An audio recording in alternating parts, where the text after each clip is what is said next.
जिस्म फरोशी के लिए मशहूर मुंबई के कमाडीपुरा इलाके में मुंबई पुलिस ने छापेमारी की है। मुंबई पुलिस के जरिए इस छापेमारी की दहशत से 500 से ज़्यादा सेक्स वर्करों ने कमाडीपुरा को छोड़कर दूसरी जगहों पर मुंतकिल होने में अपनी आफियत समझी, जबकि कुछ ने मुंबई छोड़ देने में ही अपनी भलाई समझी। खुद का मवाजना स्कॉटलैंड यार्ड से करने वाली मुंबई पुलिस की इस कार्रवाई को लेकर सताइश और मजम्मत दोनों हो रही है। ये सताइश और मजम्मत दोनों इसलिए हो रही है कि मुजरिमों को गिरफ्तार करने में और उनके खिलाफ कार्रवाई करने में भले ही मुंबई पुलिस पीछे हो, लेकिन जिसमें फरोशी करने वाली मजबूर औरतों के खिलाफ कार्रवाई करके खुद को आखिर क्या साबित करना चाहती है।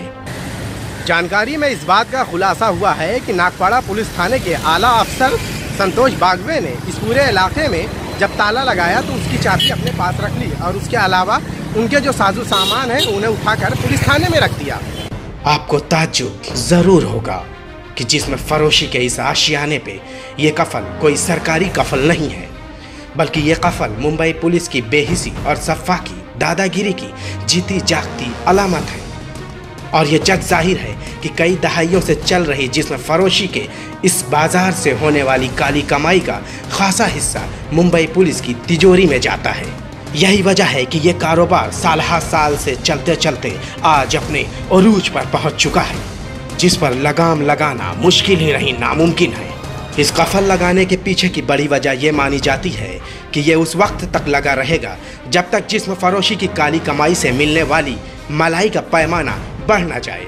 लेकिन ये सवाल उठना लाजमी है कि जो औरतें अपने पेट की भूख मिटाने के लिए अपने जिस्म और अपनी इस्मत का सौदा करती हैं, उनकी इस तजारत पर लगाम लगाने वाली मुंबई पुलिस उनके पेट भरने के लिए आखिर क्या इंतज़ाम किए। अगर इस्मत फरोशे के पेट भरने की जिम्मेदारी मुंबई पुलिस की नहीं है तो उनके हलक से निवाला छीनने का हक उन्हें किसने दिया है। हमने इस मामले में इलाकाई डीसीपी और मुंबई पुलिस के तर्जुमान मंजूनाथ सिंघे से बात करने की कोशिश की, लेकिन इस संजीदा मामले में हर एक ने बात करने से इनकार कर दिया। मुंबई से ईटीवी भारत के लिए शाहिद अंसारी।